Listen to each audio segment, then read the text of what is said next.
días, niños, ¿cómo están? Los saluda la maestra Lisbeth, esperando se encuentren excelente, con muy buena salud y con muchas ganas para comenzar a trabajar en la sesión de hoy, martes 15 de diciembre. Estaremos trabajando, como siempre, con 3 materias. La primera será de geografía y trabajaremos en tu libreta de geografía y puedes necesitar tu libro de la SEP de geografía también. En la segunda estaremos trabajando con tu materia de matemáticas en tu libro de desafíos matemáticos de la SEP. En la tercera actividad estaremos trabajando en tu materia de español en el libro de la SEP. Así que por favor reúne tu material para que no te distraigas y tengas todo a la mano. Hay que escuchar muy bien las explicaciones y no saltarse nada del video para que puedan comprender la realización de las actividades. Si tú tienes algún problema, no te preocupes, puedes mandarme mensaje y yo te puedo ayudar de manera individual. Espero las evidencias en el transcurso del día con tu nombre, la fecha, título e instrucciones y la letra clara y legible con las mayúsculas en rojo, por favor, ya que todo eso cuenta para calificarte la actividad. Me despido de ustedes deseándoles que tengan un excelente día, así que échenle muchísimas ganas. Esta es la última semana de clases de este año, así que no se me distraigan y concéntrense, por favor. Comenzamos con las explicaciones.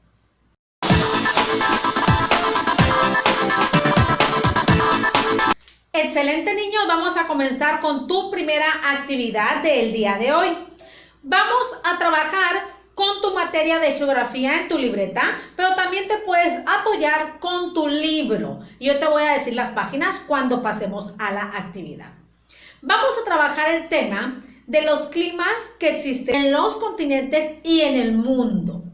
Entonces, tú vas a aprender a identificar las características de cada uno de los climas que lleva a que se desarrolle ese clima, así como también que lo puede modificar.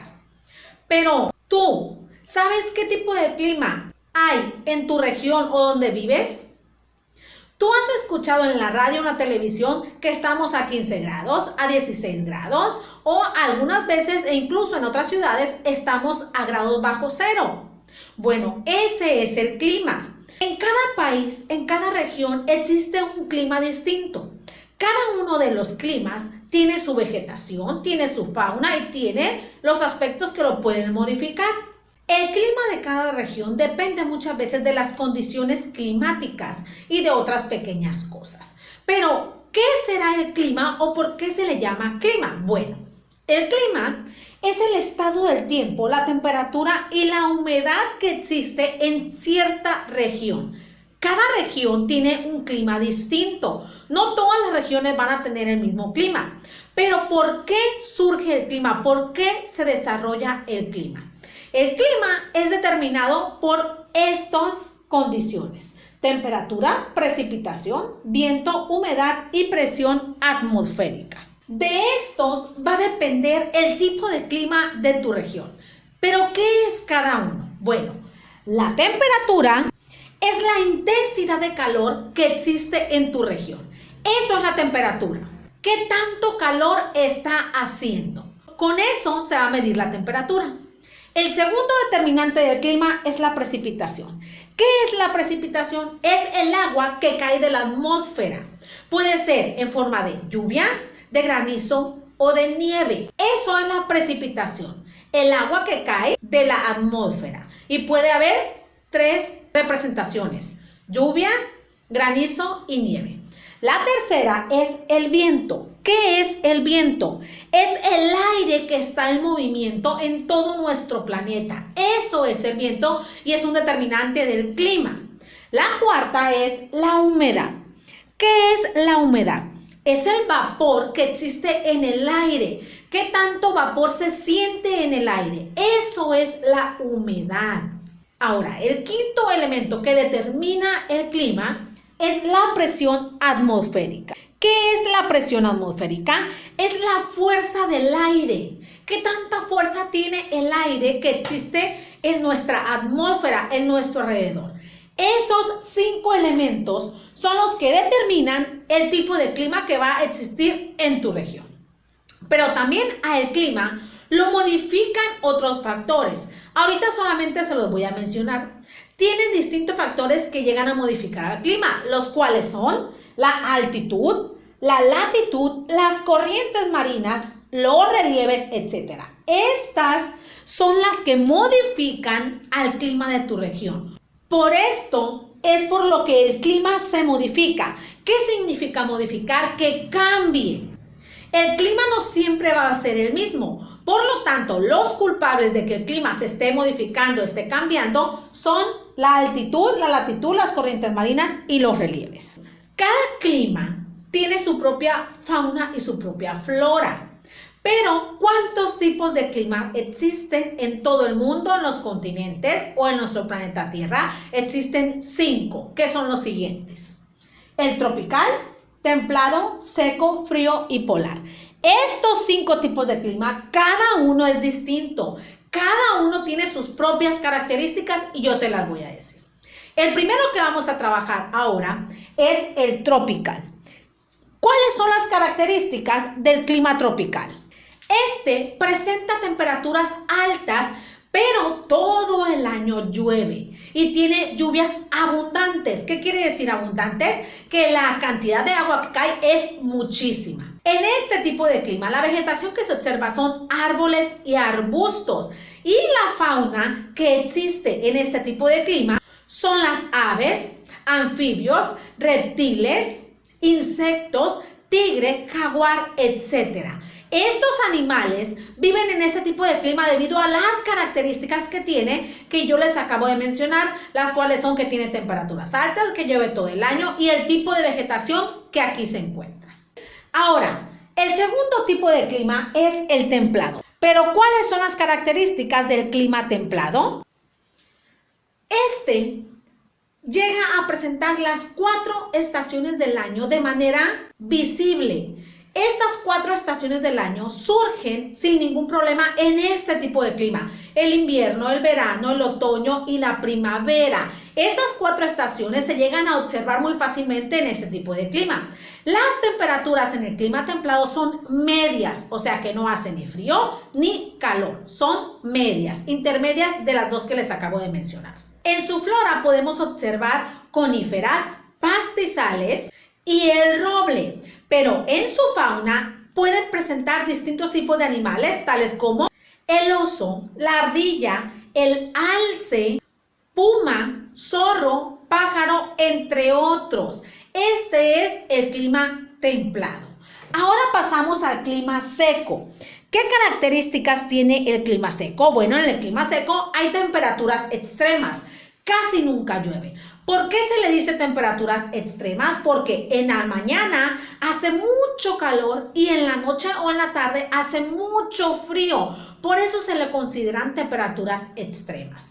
En su flora podemos observar matorrales. Existen 2 tipos de matorrales aquí, tanto el desértico como el espinoso, cactus, nopales, etc. En su fauna podemos observar alacranes, serpientes, zorros, coyotes, arañas, lechuzas, etc. Este clima seco tiene temperaturas extremas. No se les olvide que en la mañana hace mucha calor y en la noche hace mucho frío y casi nunca llueve. Ahora pasamos a otro tipo de clima que es el frío. ¿Qué características tiene el clima frío? Bueno, este tiene temperaturas muy bajas. ¿Qué quiere decir? Que siempre estamos en lugares muy fríos y frescos. Aquí llega a nevar 1 o 2 veces al año. No siempre neva, ni tampoco siempre estamos bajo cero en ese tipo de clima. No. Entonces, aquí se observa una vegetación, por ejemplo, los pinos, los eucaliptos, que son árboles grandes, los claveles, etc. La fauna que podemos observar en el clima frío son las focas, leopardos, elefantes marinos, ardillas, etc. Recuerden que en el clima frío las temperaturas son muy bajas, pero no siempre está nevando, neva 1 o 2 veces al año. Ahora continuamos con el último tipo de clima, que es el polar. El polar es distinto al frío, aunque puede llegar a tener algunas similitudes. El clima polar siempre están las temperaturas bajo cero. Y siempre hay hielo, siempre está un clima bajo cero. En la flora podemos observar muy poca vegetación. Ahí se encuentran nada más los líquenes y las algas. Es la única vegetación que podemos observar. Y en la fauna también hay poca fauna, pero sí existen algunos animales, tales como los osos polares, los pingüinos, las focas, elefantes marinos, etc. Hay muy pocas regiones que tienen este tipo de clima debido a su temperatura muy fría, o sea que están bajo cero y siempre hay hielo. Estos son los tipos de climas que existen en todos nuestros continentes y en todo nuestro planeta Tierra. Como les decía yo, cada uno de estos tiene características diferentes. Aquí en México no tenemos los 5 tipos de climas, tenemos solamente 3. En nuestro país existe el clima tropical, templado y seco. En otros continentes se llegan a encontrar diferentes climas. Por ejemplo, en África se encuentra mucho el clima seco. En Europa se encuentra mucho el clima tropical. En América, nuestro continente tiene todos los tipos de climas, pero aquí en México recuerden que solamente tenemos 3. ¿Tú identificas qué tipo de clima existe aquí en el lugar donde vives? Bueno, niños, en base a las características que les acabo de mencionar, reflexionen qué tipo de clima hay aquí en Mazatlán. Ahora, con esta explicación, pasamos a realizar la actividad. Pongan muchísima atención, ¿sale? Muy bien, niños, para esta actividad se van a ubicar en su libreta de geografía. En el punto A van a escribir en cada uno de los textos el clima al que se describa. Recuerden la explicación que les di anteriormente. En el punto número 2 van a colocar el número del clima en la imagen que corresponda según sea la descripción de cada uno. También recuerden la explicación que les di anteriormente. Tómense el tiempo que ustedes requieran para que realicen esta actividad. Y posteriormente nos vamos a ir a la número 2.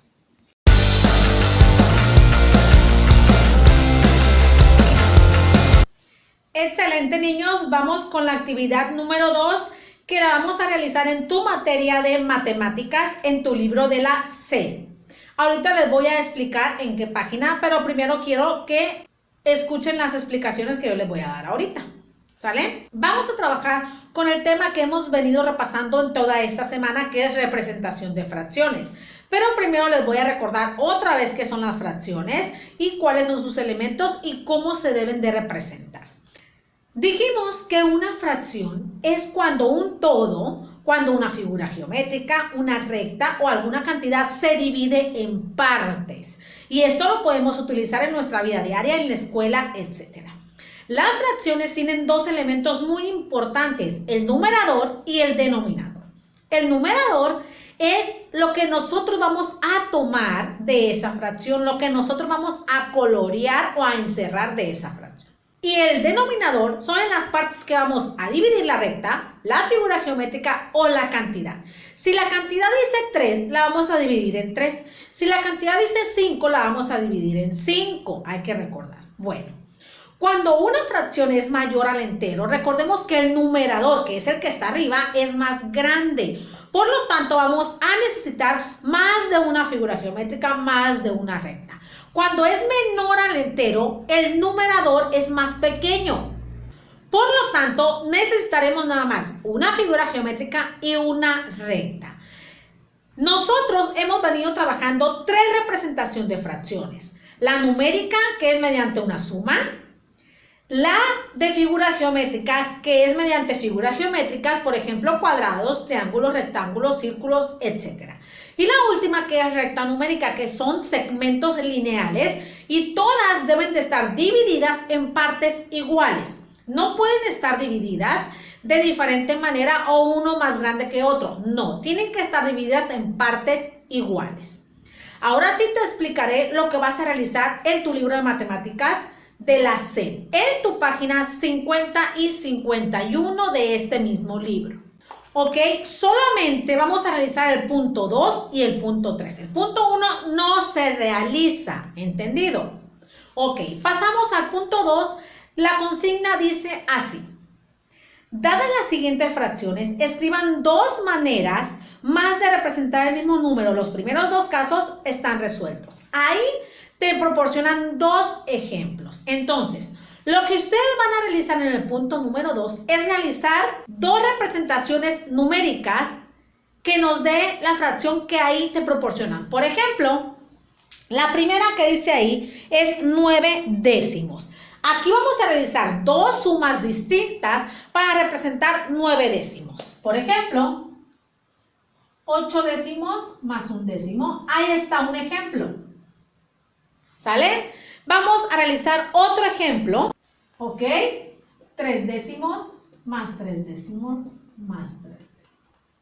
Eso es lo que van a realizar ustedes en el punto número 2. Van a realizar dos sumas distintas que nos dé como resultado la fracción que te está pidiendo. Les pongo otro ejemplo. 17 quintos. Puedo hacerlo así. 5 quintos, ahí está un entero.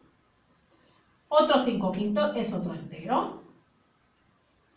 Esto nos da 17 quintos. O también lo pueden representar de la siguiente manera. Un entero más un entero más 7 quintos.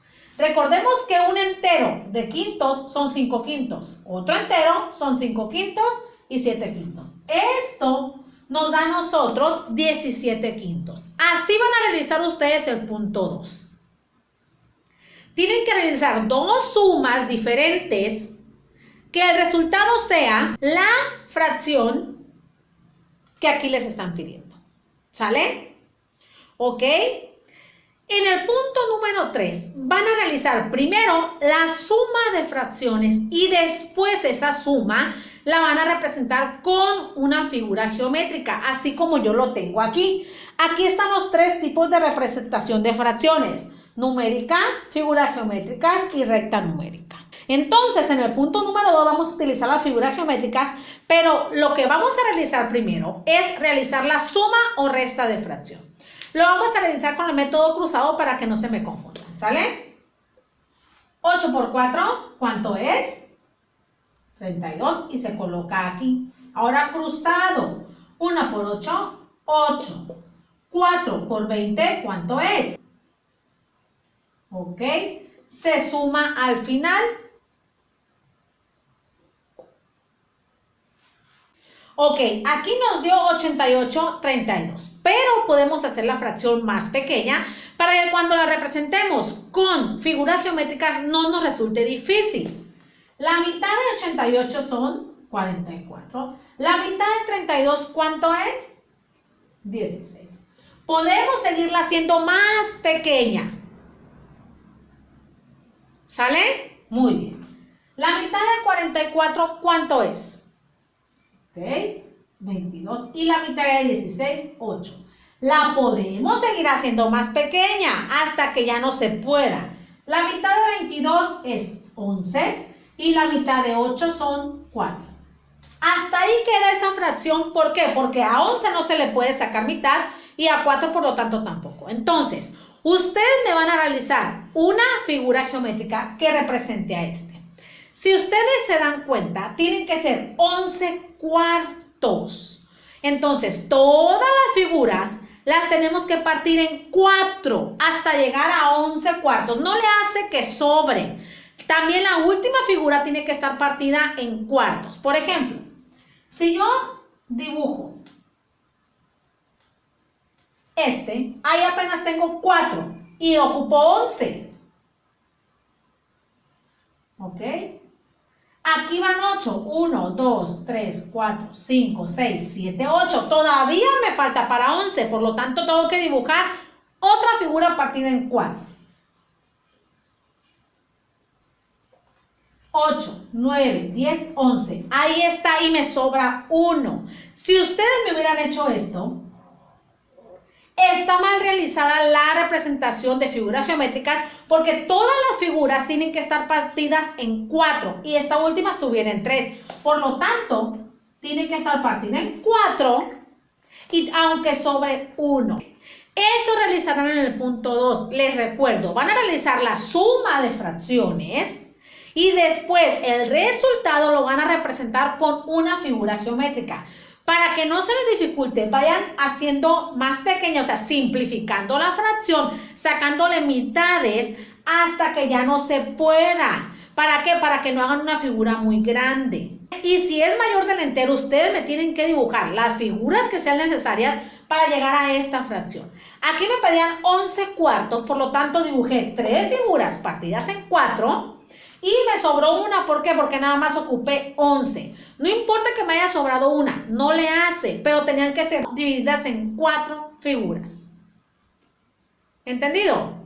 Así van a realizar su actividad. El punto 1 no se realiza, solamente el punto 2 y el punto 3. Aquí está la representación de fracciones. Numérica, que es mediante una suma. Figuras geométricas, que es dibujando figuras geométricas. Y la recta numérica, que son segmentos partidos en igualdad. Muy bien, pues con eso van a realizar su actividad. Les voy a mostrar la página que deberían de tener completa. Para la realización de esta actividad te ubicarás en tu libro de matemáticas de la SEP, páginas 50 y 51. El punto número 1 no lo realizarás como te lo expliqué en el video. En el punto número 2 vas a realizar 2 operaciones diferentes que tengan como resultado la fracción que ahí te proporcionan. Recuerda como te lo expliqué anteriormente en el video. En el punto número 3 vas a realizar la suma de fracciones que ahí te proporcionan y posteriormente la vas a representar con figuras geométricas. Recuerda primero simplificar como te lo expliqué en el video y posteriormente representarlo con figuras geométricas. Tómate el tiempo que tú requieras para que realices esta actividad. Y después nos iremos a la número 3.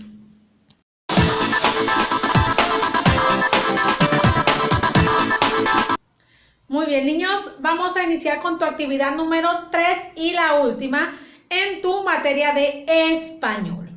Vamos a recordar o hacer un repaso del tema la leyenda.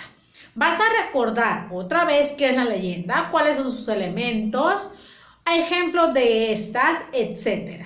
¿Tú recuerdas alguna leyenda que te haya contado tu mamá, tu papá, tu abuelo o tus primos? ¿Cómo debe de estar escrita esa leyenda? ¿Qué elementos debe llevar? ¿O qué es una leyenda? Muy bien, niños, una leyenda es una narración y esta narración va a contar hechos tanto reales como fantásticos. Recordemos que los hechos reales son los verdaderos, los que sí pueden suceder. Y los hechos fantásticos son los que no pueden suceder, son mentiras. Por ejemplo, que una bruja vuele, que un duende se aparezca. Eso es un hecho fantástico porque puede ser irreal. La leyenda también debe de expresarse de manera oral. ¿Qué quiere decir oral? Que se platique por medio de la voz. Esta leyenda es transmitida de generación en generación. ¿Qué quiere decir? Que va de tu abuelo a tu papá, de tu papá a ti, de tú a tus hijos, etc. Se va contando de persona en persona, de familia en familia. Estas leyendas también deben de tener personajes que den miedo. Estos personajes pueden ser fantásticos y reales. Por ejemplo, los reales pueden ser una persona, un perro, un león, etc. Y fantásticos pueden ser duendes, sirenas, brujas, etc. Esa es la diferencia. Todos los personajes deben de dar miedo para que sea una leyenda o suspenso o terror. ¿Sale? Muy bien. La leyenda también tiene escenarios. ¿Qué son los escenarios? Es donde sucede la historia, es donde sucede la leyenda. Puede ser un bosque, un castillo, una casa, un lago, una ciudad, etc. El lugar donde se desarrolla la historia, eso es un escenario. La leyenda también tiene que ir organizada mediante un inicio, un desarrollo y un desenlace. Debe de estar bien estructurada. El inicio es donde se presenta a los personajes. El desarrollo es donde se explica toda la historia, todo el conflicto. Y el desenlace es el final, en que termina esa historia, esa leyenda. La leyenda también debe de tener varias versiones. ¿Qué significa eso? Que en otro estado de la República no la van a contar igual de donde tú vives, ya que influye mucho la cultura y las tradiciones donde esa leyenda surgió o donde esa leyenda se está contando. Así que hay distintas versiones de una sola. Por lo tanto, eso significa que no va a ser igual en todos los aspectos. La leyenda, su objetivo es transmitir creencias, tradiciones, culturas, etc. Esa es la función principal de una leyenda, que la tradición no se termine, que esa cultura se pueda transmitir a muchas personas, también esa creencia. Pero para que una leyenda esté bien escrita, debe de tener varios elementos. El primero de ellos es el adjetivo. ¿Qué es un adjetivo? Recordemos que el adjetivo nos ayuda a describir a una persona. Nos dice las características, habilidades, defectos. Si la persona es alta, si la persona es responsable, si es fea, si es bonita, si es buena persona, si es grande, si es organizado, etc. Son los que nos van a permitir describir, hacer una descripción del personaje que aparece en la leyenda. Y las frases adjetivas también nos van a ayudar a describir el personaje, el lugar o la cosa. Pero las frases adjetivas tienen dos palabras o más. No es igual al adjetivo. Sí, tiene la misma función. Pero aparte del adjetivo, va a llevar otra palabrita. Por eso se dice palabra o frase adjetiva. Un ejemplo de frase adjetiva es muy chico, bastante bueno, bastante responsable. ¿Se fijan que tiene dos palabritas? Muy bien, esas son las frases adjetivas. Ahora otro elemento son los recursos literarios. ¿Qué son los recursos literarios? Recordemos que los recursos literarios eran lo que hacía la leyenda más llamativa. Eran como un juego de palabras y había dos: la comparación y la reiteración. Dijimos que la comparación es cuando tú asemejabas una cosa con otra, la igualabas. Por ejemplo, el lago tan brillante como la luna. Ahí estás comparando el lago con la luna. Otro ejemplo de comparación era los ojos azules como el mar. Ahí estás comparando los ojos azules como el mar. Y la reiteración te ayudaba a comparar, pero se repetía la cualidad de la persona o se repetía la palabra. Un ejemplo de reiteración puede ser la siguiente: los ojos azules, tan azules como el mar. Se va a repetir ahí una palabrita, la cualidad o la frase adjetiva o el adjetivo. Cuando ya se repite es una reiteración. Otro ejemplo de reiteración puede ser el lago tan brillante como el mar. Ahí se fijan que estoy repitiendo. Eso es la reiteración. Nos compara una cosa con otra, pero repite palabras, ¿ok? Ahora pasamos al último elemento, que son los verbos. ¿Qué son los verbos? Los verbos, recordemos que son acciones en lo que realiza la persona. Si salta, si corre, si recorta, etc. Pero la leyenda tiene que llevar verbos en pasado. ¿Qué significa pasado? Que ya sucedió, que ya se quedó atrás. Y había dos tipos: pretérito y copretérito. El pretérito nos decía que la acción ya había terminado. Por ejemplo, murió, o sea, ya pasó. Gritó, asustó, ¿ok? Ahora, el copretérito también es un ejemplo de pasado, pero esa acción no se sabe si ya terminó. Por ejemplo, asustaba, tiene terminación aba e ia, acuérdense. Gritaba, ¿ok? Ese es un ejemplo de copretérito porque tiene otra terminación y no se sabe si ya terminó. Esos eran los dos tipos de verbos que se utilizaban en las leyendas: pretérito y copretérito. Como todos podemos saber, una leyenda es una tradición de cada uno de los países. Hay leyendas que identifican a cada uno de los países. Por ejemplo, aquí en México se escucha mucho la de La Llorona, que se escucha en todos los estados. También el Callejón del Beso, que se escucha en Guanajuato. Así como también aquí en Mazatlán puede haber una leyenda típica de nuestra ciudad, ¿sale? Hay infinidad de leyendas que existen en tu entidad, así como también en todo el país. Las leyendas son muy importantes, ya que se identifica como cultura, como tradiciones, etc. Así que no dejemos de contarlas y de irlas expresando de generación en generación. Muy bien, niños, ahora con esta explicación pasaremos a la actividad. Hay que estar concentrados. Para la realización de esta actividad te vas a ubicar en tu libro de español en la página 63. Vamos a realizar tu autoevaluación. Es momento de revisar lo que has aprendido. Lee los enunciados y marca con una palomita la opción con la que te identificas. La número 1 dice: identifico en las leyendas los elementos de la realidad y la fantasía. Describo personajes o sucesos usando frases adjetivas. Eso es en la número 2. En la número 3 dice: reconozco la importancia de escribir varias versiones de mis textos. Marca con una palomita la opción que corresponde con la manera en que realizaste tu trabajo. ¿Tomo en cuenta las sugerencias de los demás para mejorar mis textos? ¿Me expreso de manera clara oralmente y por escrito? Me propongo mejorar eso será referente a la materia de español. Tómate el tiempo que tú necesites para realizar esta última actividad. Muy bien hecho, niños, han llegado al final de sus clases. Excelente, niños, han llegado al final de su clase. Muchas gracias por haberme acompañado hasta aquí y por la atención que me prestaste a las explicaciones. Si tienes alguna dificultad, ya sabes que estoy disponible. Espero las evidencias en el transcurso del día. Cuídate mucho si sales a la calle. Toma todas las medidas necesarias, por favor, para que estés bien de salud. Deseo verlos pronto de manera presencial a todos. Les mando un beso y un abrazo de parte de la maestra Lisbeth. Nos vemos el día de mañana. Bye.